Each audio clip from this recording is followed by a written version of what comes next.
讲到咱台湾头一只国造畅水南海鲲号在今仔日头一届出港进行海测咯，本体受去牵着进度，不过这大船公司和海军尽全力赶工之下，只剩海测尔。按算9月呢会当完成着这铺航、尖航，也个作战机器。按算伫咧11月要来交南成军，会当提升咱的作战防御力量。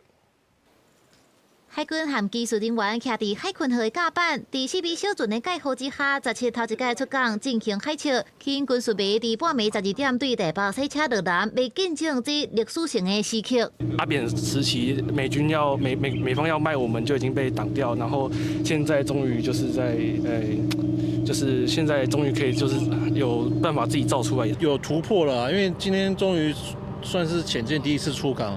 台湾头一只国造的畅水艦，伫2020年11月正式开工，过当年港尾放两骨，2023年正式号名做海鲲号，并且落水。后续进行停靠港口的测试了后，这个月14号看到头一届以自主动力伫高雄港铺航，17出港海测，按算伫11月会当交南。浮航第一阶段就是简单的浮航，这全系统包括主机的点燃。第二阶段可能就是压力测试，就会全速前进，然后这个满舵。 右转、左转，测试灵活度等等。我们海关就等到这个泊港测试备变了以后，我们自然就会进行海测。航达顶面的光电条画现出来，去年因为厂商延迟4个月才交过，造成海鲲号原定4月海测延迟，后续等铺航、畅水有作战的测试完成，就当交南甲成军。对于外离岛还有台湾东部，就形成第二线的防卫。如果他想威胁本岛内圈，就是反舰飞弹、防空飞弹、无人机防御。